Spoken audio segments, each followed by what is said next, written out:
देठावरती जो टिपका पडतोय, त्याचबरोबर बऱ्याचशा पानांवरती पण तो टिपका पडतोय. आपण बघू शकतो इथे अतिशय चांगल्या फुल अटॅक झालेला आहे टिपक्याचा. तर त्यापासून नियंत्रणासाठी याआधी आपण काही व्हिडिओमध्ये सांगितलं होतं आणि आताही आपण सांगणार आहे की या प्रॉब्लेमपासून, टिपक्यापासून जर आपल्याला नियंत्रण मिळवायचंच असेल तर त्यासाठीच जे आहे आपण सर्व गोष्टी फवारणीमध्ये करू शकत नाही. त्याला आपल्याला ड्रिप इरिगेशन थ्रू पण त्याचं नियोजन करणं खूप गरजेचं असतं.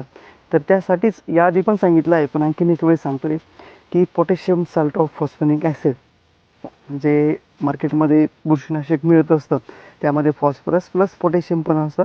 पण ते जर आपण ड्रिप इरिगेशन थ्रू 1 एकर क्षेत्रासाठी 500 ग्रॅम आणि त्याचबरोबर अँटीबायोटिक स्ट्रेप्टोसायक्लिन 1 एकर क्षेत्रासाठी 30 ग्रॅम जर आपण एक 5-5 दिवसाच्या अंतराने 2 वेळेस जरी सोडलं तर येणाऱ्या 15 दिवसांमध्ये जे पण आपलं फुलाचं रूपांतर फळामध्ये होणार आहे, तर त्यापासून नियंत्रण मिळवण्यासाठी अतिशय कमी खर्चामध्ये आणि अतिशय चांगल्या प्रकारे जे आहे का आपल्याला त्याचा फायदा होणार आहे.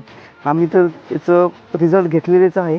पण जर आपण परेशान झालेले असाल, कारण की सध्याची कंडिशनला जर मार्केटमध्ये जर पूर्ण अभ्यास केला तर टोमॅटोचे जे रेट आहे ते अतिशय चांगल्या प्रकारे असल्यामुळे बऱ्याचशा शेतकऱ्यांना जो ब्लॅक स्पॉट आहे, टिपका आहे, तो जास्त सतवतोय.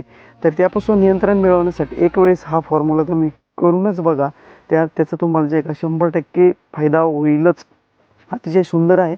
व्हिडिओ जर आवडला असेल तर आपले जे शेतकरी आहे, टोमॅटो उत्पादक शेतकरी, त्यांच्या जास्तीत जास्त शेतकऱ्यांपर्यंत व्हिडिओ पाठवा, जेणेकरून त्यांनाही मदत होईल.